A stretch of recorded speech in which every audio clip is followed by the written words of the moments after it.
अवध की दास्तानों की बात निकले तो लखनऊ में एक नहीं दर्जनों ऐसे दरोदीवार हैं जिनकी अपनी पूरी एक कहानी है। हर पुरानी लखौरी ईंट एक दास्तान सुनाती है, हर गुंबदो मीनार पर कुछ किस्से दर्ज हैं।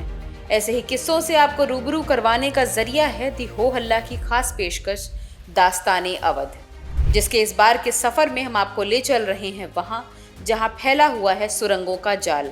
वो जगह जो कभी आठों पहर गुलजार रहती थी अब वीरान पड़ी है। नमस्कार, बहुत बहुत स्वागत है एक बार फिर से आप सभी का हमारे डिजिटल मीडिया प्लेटफॉर्म दी हो हल्ला पर। मैं हूं आपके साथ आंचल और मैं लेकर आ गई हूं दास्ताने अवध का एक और नया एपिसोड, एक और नई दास्तान के साथ। तो इस बार हम बात कर रहे हैं 19वीं सदी में अस्तित्व में आई छतर मंजिल की। जी हाँ, वही छतर मंजिल जहां अभी कुछ दिन पहले तक केंद्रीय औषधि अनुसंधान संस्थान यानी CDRI का हेडक्वार्टर हुआ करता था, और अब ये जगह फिलहाल खाली पड़ी है और जल्द ही ये एक हेरिटेज होटल के रूप में नजर आएगी।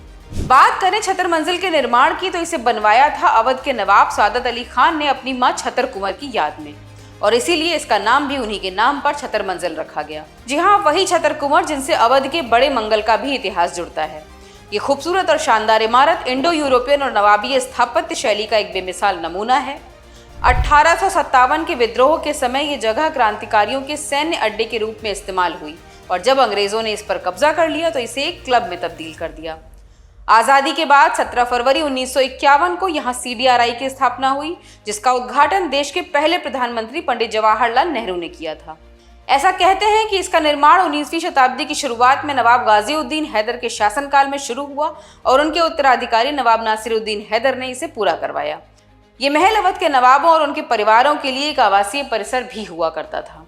इस जगह का यानी छतर मंजिल का एक नाम फरहत बख्श कोठी भी है। ये नाम क्यों पड़ा, इसके पीछे की कहानी सुनिए कि कहा जाता है कि नवाब सादत अली खान काफ़ी बीमार रहते थे, कोई भी दवा उनके काम नहीं आ रही थी, मगर जब किसी की सलाह पर उन्होंने इस कोठी में आकर रहना शुरू किया जो कि उनकी माँ की याद में बनाई गई थी, तो वो धीरे धीरे ठीक होने लगे।